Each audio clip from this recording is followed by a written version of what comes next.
Everyone, welcome to Good DIY Plans. In this video, we're going to be going over how to make this heavy-duty garage shelf.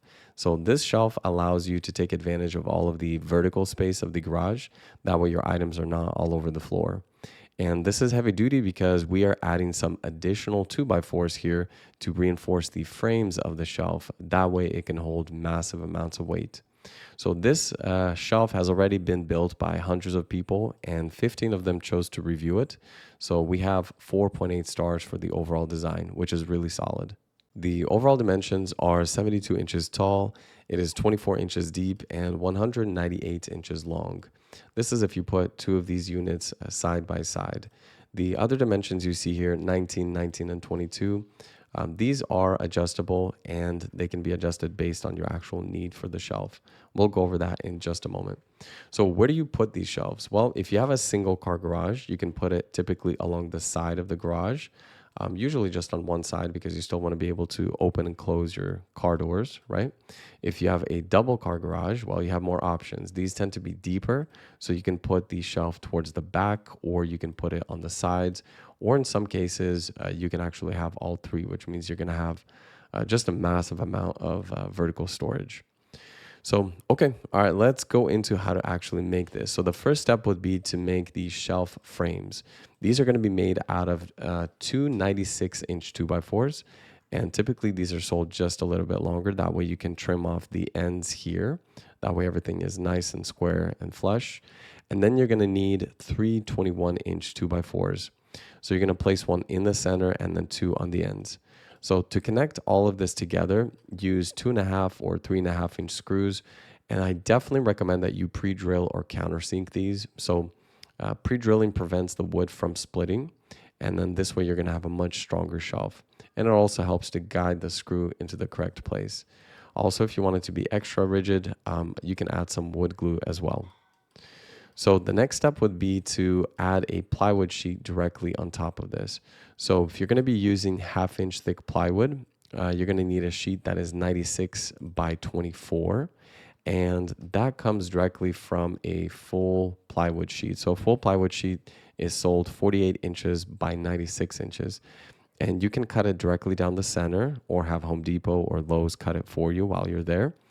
And I understand that the saw kind of eats up a little bit of the plywood, so about 1/8 of an inch, but that's okay. This is not precision woodworking. We're building some crude garage shelves for storage, so that's totally fine. So go ahead and install it with some 2.5 inch screws here. You can use some wood glue if you'd like as well. If you are going to be using some thinner plywood, what you can do is you can add some additional reinforcement. So if you're on a budget, for example, you can add some additional cross pieces here and here. What that does is it prevents the plywood from actually sagging and breaking under pressure. That way you can use a thinner, cheaper plywood. Okay, so you're going to need a total of 6 of these identical shelves. Once you're done with that, you need to secure them together with some legs. So the legs are also 2x4 and they are 72 inches long. So you're going to need to secure these with 2.5 inch screws.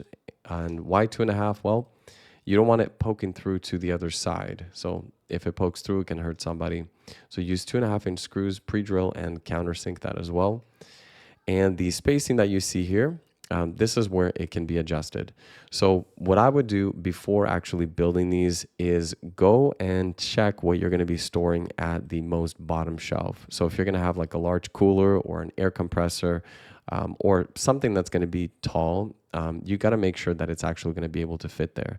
So you can adjust these and move the shelves, as needed up or down.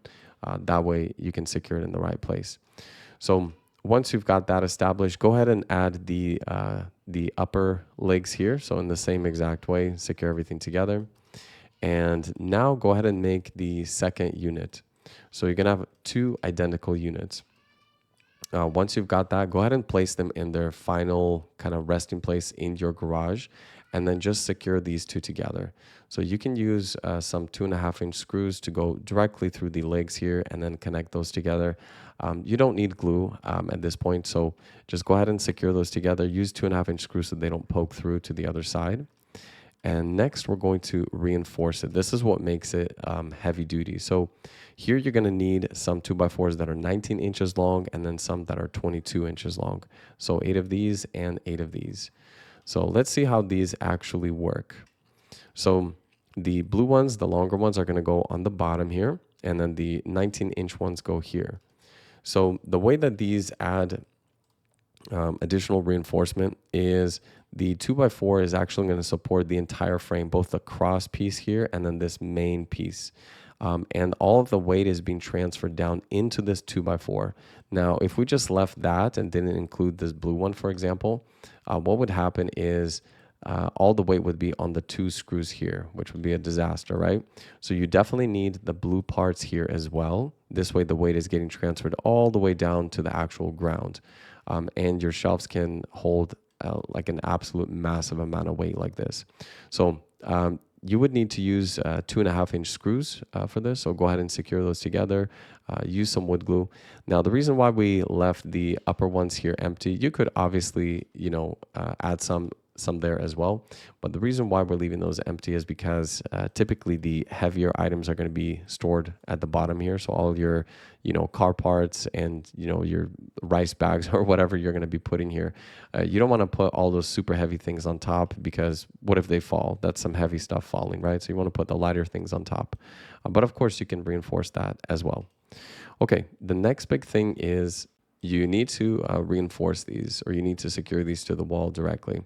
So here we have a garage, and then if you look here, we have some L brackets. So these L brackets need to secure the shelf directly to the wall of the garage, but not just to the drywall. If I remove the drywall here, you'll see that you need to secure it directly to the studs of the garage. This way, you're going to be able to prevent it from tipping. Like, for example, if a child climbed on this, that would be a disaster if it tipped over, right? This way you can also load these up in any way you want. I do recommend that you load the heavier items obviously on the bottom and then the lighter items on top, but this is your safety net, these little brackets. For those of you who are interested in the DIY plan, this is going to be available in the link below. It's a PDF that you can download, print, and then you can just work offline in the garage at your own pace. It is much more detailed. It includes the tools list, the materials list, the cut list, also the step-by-step instructions, as well as helpful links where you can purchase everything that you need for this project. I do appreciate everybody who supports good DIY plans. You guys have an awesome day. If this video was valuable to you, check out the next project on the screen.